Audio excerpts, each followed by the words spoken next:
Hey, this is Maarten Baljouw from JetBrains. In this screencast, we'll have a look at how we can filter our code coverage results in dotCover. There are times when we don't want to perform analysis on our entire project and instead want to target certain areas. This can be because we want our code coverage analysis to run faster, or because we want to exclude third-party or obsolete assemblies or classes from the resulting report. dotCover features two types of filters. The first one is applied just in the UI, and I like to call that one a temporary filter. The reason for that is that they can be enabled and disabled while exploring a coverage snapshot. The other filter type, which I like to call a permanent filter, applies to the dotCover engine. We can narrow our filter down in the view, but not broaden it, as these permanent filters really limit the amount of data gathered in the coverage snapshot. Let's add a temporary filter to our coverage report. Imagine we're not interested in the results for a given node. We can right-click the node and select one of the options. Exclude node will exclude a specific node from results. Exclude all except also delivers what it promises. It hides all nodes except the selected one. Using these temporary filters, we can scope our coverage report to just the nodes we are interested in working with for the current session.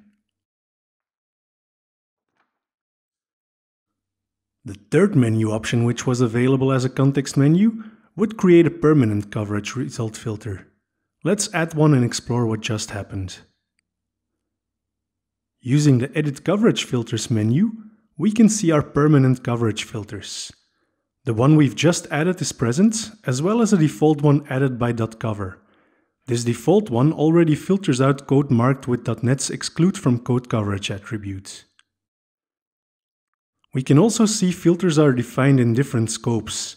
The default filter which was available is in the All Solutions scope, where dotCover will apply the filter to all solutions on our computer.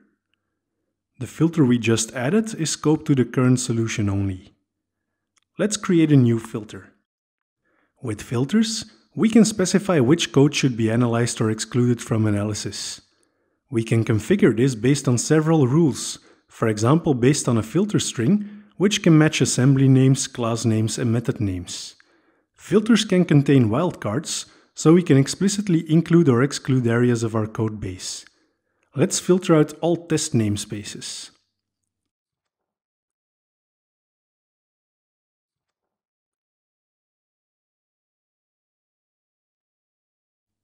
In our code base, I've created a Do Not Cover attribute. It would be great if we could just mark areas of our code we don't want to cover by simply adding this attribute to it. A second option when creating a filter is specifying such an attribute. We can instruct dotCover to skip analysis of code marked with this attribute. Let's add our Do Not Cover attribute as a filter.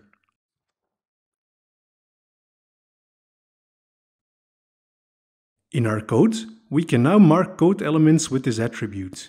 Let's have a look at this initialize method. It's currently not being covered by unit tests, but looking at the red color, dotCover is measuring coverage for this method anyway. If we mark it with our Do Not Cover attribute and run coverage again, we can see the red color disappears completely. This is because dotCover is filtering out this method from code coverage analysis because of the filter we just created.